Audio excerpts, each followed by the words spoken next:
are taking to the skies on a helicopter ride from Reykjavik to see some of Iceland's most spectacular scenery from above.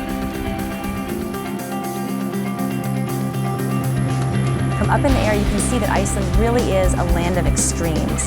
You have boiling mud and steam rising from the earth, right next to snow-capped mountains and waterfalls.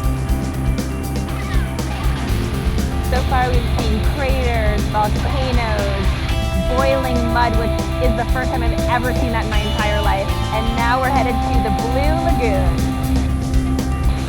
I always thought the Blue Lagoon would be bright blue, but instead it's this pastel green. This one is pretty cool. It's steam coming up from it. Did you call it pretty cool? Yeah. Would you use another word? Probably. We've just made our first stop at an active volcano. There's steam rising out of the vents, and supposedly this could erupt at any minute. So it's a little scary. Hopefully it won't be today. Wow.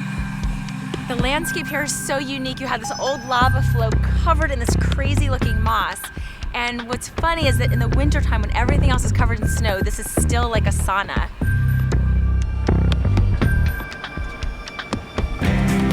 On our way home, we're flying over the city of Reykjavik. The houses below almost look like little doll houses with their colorful roofs.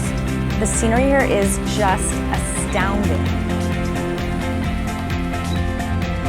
Iceland is famous for its landscapes and scenery, but I have to say this was the ultimate way to see the country.